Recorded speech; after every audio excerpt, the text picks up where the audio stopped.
ये उन दिनों की बात है जब गौतम बुद्ध इस धरती पर अवतरित थे। एक दिन गौतम बुद्ध धन के प्रचार के लिए वैशाली नगर में जा रहे थे। वे अभी थोड़े ही आगे गए थे कि उन्होंने देखा कि वैशाली नगर के कुछ सैनिक भागते हुए एक लड़की का पीछा कर रहे थे। वो लड़की बहुत ही डरी हुई थी। वो एक कुएं के पास जाकर खड़ी हो गई और हाँफने लगी। उसे प्यास लगी थी, उसे पानी पीना था। भगवान बुद्ध ये सब देख रहे थे। फिर उन्होंने उस बालिका को अपने पास बुलाया और कहा कि तुम उस कुएं से पानी निकालो, खुद भी पियो और मुझे भी पिलाओ। उतनी ही देर में वो सैनिक वहां पहुंच गए। भगवान बुद्ध ने अपने हाथ के संकेत से उन सैनिकों को वहीं पे रुकने को कहा। फिर उस बालिका ने गौतम बुद्ध को कहा कि महाराज, मैं तो अछूत हूँ, मैं इस कुएं से पानी निकालूंगी तो जल दूषित हो जाएगा, मैं आपको कैसे पानी पिला सकती हूँ। भगवान बुद्ध ने उसे फिर से कहा, बेटी, मुझे बहुत जोर की प्यास लगी है, पहले तुम मुझे पानी पिलाओ। उसी वक्त वहां पर वैशाली के राजा पहुंच गए। उन्होंने बुद्ध को नमन किया और सोने के बर्तन में पानी देते हुए कहा, महाराज, ये लीजिए, केवड़े और गुलाब का सुगंधित पानी आपके लिए। लेकिन बुद्ध ने उस पानी को लेने से इनकार कर दिया और कहा कि हम इस बालिका से पानी पिएंगे।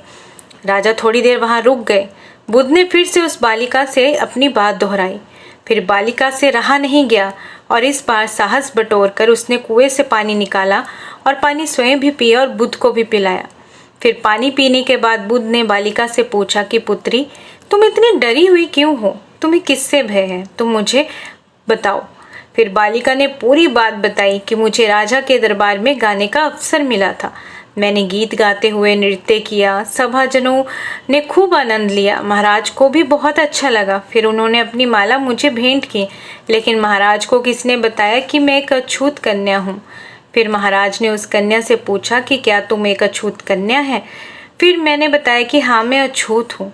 राजा ने ये सुनते ही अपने सैनिकों को आदेश दिया कि इस कन्या को कैद खाने में डाल दो। मैं किसी तरह वहां से बचकर यहाँ तक पहुंची ही थी तो आप मुझे मिल गए।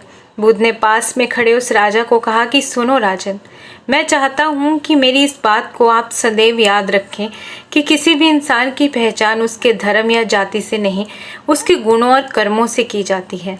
जिस बालिका के मधुर कंठ से निकले गीत और नृत्य का आप सबने आनंद उठाया, उसी पुरस्कार दिया। जिनके कार्य इतने अच्छे हैं वे अछूत हो ही नहीं सकते और आप उसे अछूत कह ही नहीं सकते।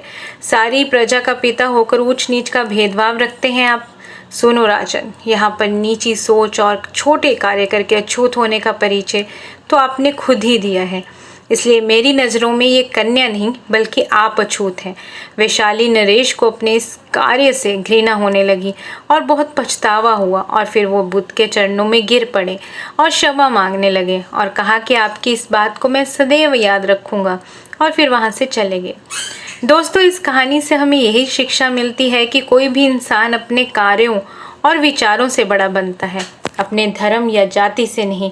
ऐसे छोटे विचार रखकर खुद अछूत न बने, बल्कि ऊंच नीच का भेदभाव भूलकर एक अच्छी मान्यता का परिचय